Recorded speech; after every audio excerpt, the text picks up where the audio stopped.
ventilated seats along with an around view camera, 3-point seat belts for all passengers along with seatbelt reminders for all passengers, a boot space of more than 400 liters in a subcompact SUV, automatic wipers and automatic headlamps, and a nice looking dual tone OS's yellow color. Yes, this is the new Renault Kiger facelift launch right in the middle of the festive season, and this one comes with a whole lot of new features. Today at Car and Bike, we're going to tell you all about those new features, what's new in this car, what's better than before and what could have been better. My name is Shams. Thank you for tuning into Car and Bike once again, and let's get straight to the all-new Renault Kiger. But before that, if you still haven't subscribed to Car and Bike, please do it right now. Also press the bell icon, and if you like this video, do share it with everyone you know.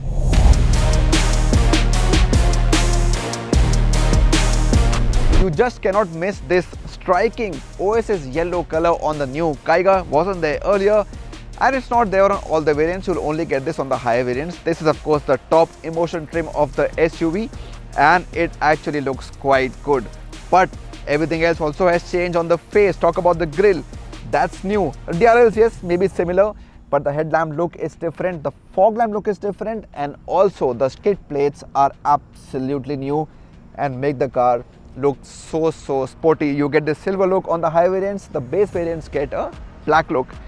And then you look at the hood, a part that I really like on this SUV. It's sort of raised and has these contoured lines on it, make it look sporty and also help in aerodynamics. We'll get to that in a bit. Then you come towards the profile of the all new Renault Kiger, and look at this. Same size of the wheels but different looking alloys, along with red brake calipers on this turbo CVT version, and you have this nice looking turbo badge as well. The mirrors are all black on all the variants. That's nice, and there's a camera also here, which means the car now comes with an around view monitor. Roof rails now on the higher variants, they also have a luggage carrying capacity, and importantly, a ground clearance of more than 200 millimeters is something that's an absolute must, especially in this rainy season. That's really nice. So overall, the car looks quite nice, but how is it from the back? Let's take a look. My favorite bit is how the car looks from the rear. It has actually become more sporty from here, and all the elements are quite nice. So the spoiler in two parts is standard, that's nice. The C-shaped LED tail lamps are also standard, good too. I like the angle of the windshield, it actually adds to the sporty looks. And look at this, you have chrome, you have cladding, you have silver skid plates, so many elements all bundled into this one look. This SUV does look nice, used to look nice, looks even nicer with this facelift.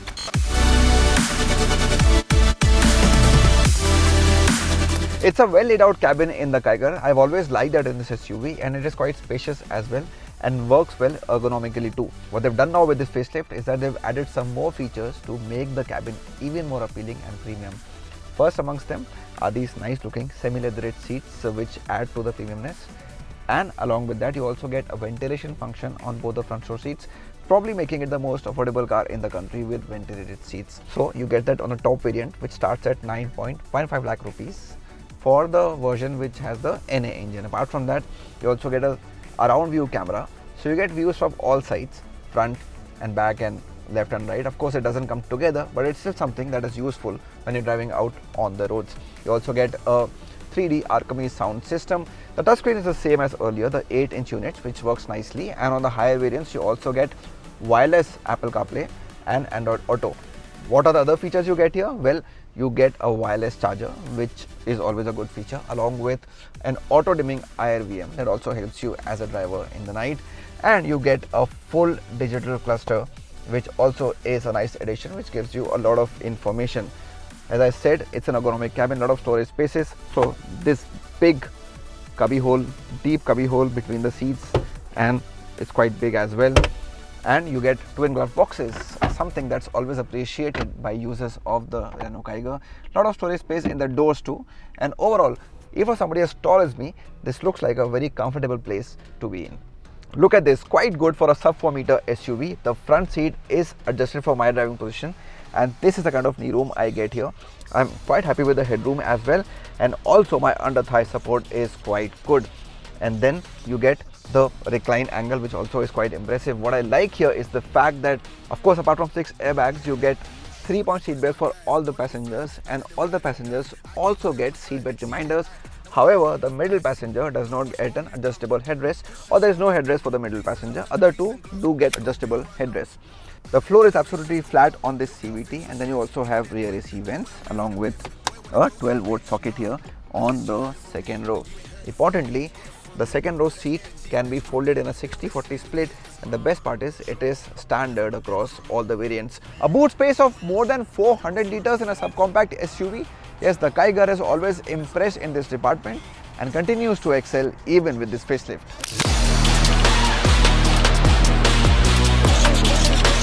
Now behind the wheel of the all-new Kiger, and the first thing I want to talk about is the visibility, because that is quite impressive, especially here on the front row. When you look ahead in front of you, the pillars, despite being decent size, don't really obstruct your view, and I like that. You also have a nice clear view of the bonnet that helps you as a driver, adds to the confidence.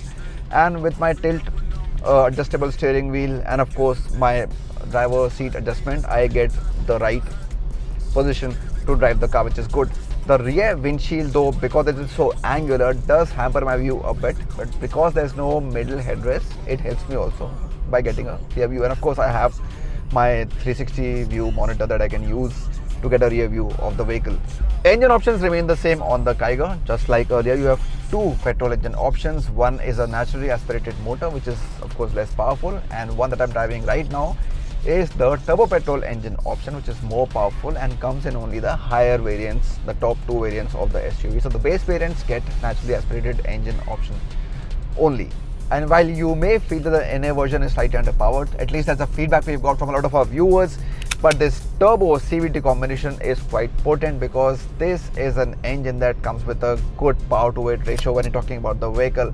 So the acceleration is quite quick and the car goes along very fast. So you like that as a driver. What's also nice is that you have 3 driving modes that also help you in getting a more favorable response from this setup as and when you require it. If you're driving on the highway, it will give you a different performance. In the city, of course, it can give you a better performance, and it can also alter the fuel efficiency by some bit, so you can have different characters with the same SUV.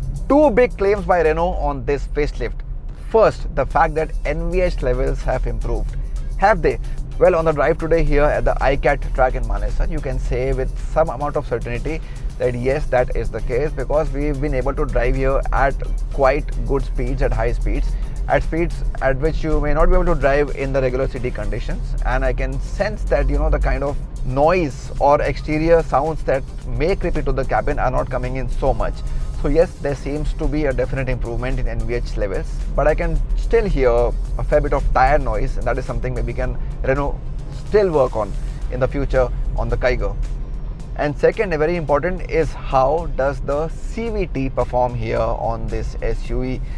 So Renault says it's become different in the way how it responds. It's not as laggy as how you typically associate CVTs to be. The rubber band effect is not so much there.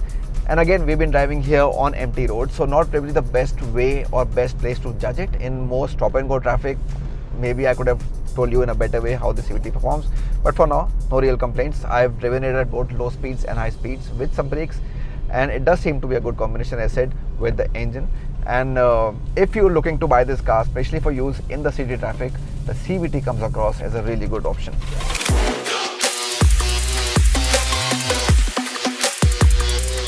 So how does the Kiger handle? Let's check that out now on the special course at ICAT. Now we're suddenly going to change lanes, and of course this is an SUV, so you expect some bit of body roll, but let me tell you, it isn't so bad, because we've tried this now a few times and it works quite well on this SUV. The ride, I would say, is same as before. It's fairly balanced, and all we had today on our test drive was proper tarmac here at the ICAT track. So no real bad roads or bumps or potholes to deal with. So far so good. Now hopefully we can drive the car again in proper real world conditions to tell you exactly how does the car behave in different kind of surfaces. But for now, no complaints with the ride quality.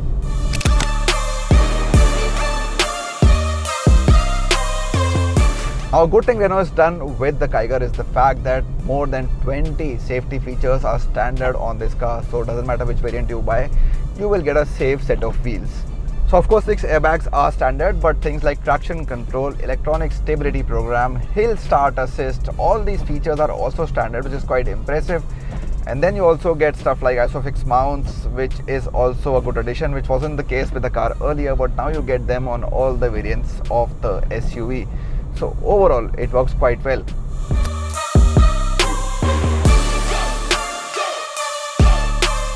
Now prices are always very crucial in this very competitive segment, and I think it's a job well done by Renault when it comes to that, because starting price at 6.29 lakh rupees and it goes up to 11.29 lakh rupees for this top turbo CVT, which is fairly well loaded when it comes to features. So it's a good price, and the fact that the turbo range is starting at under 10 lakh rupees, and even the top NA model is priced at 9.15 lakh rupees. So overall, at the lower end or the top end, the Kiger has come to you as a good value for money option. The prices are quite good.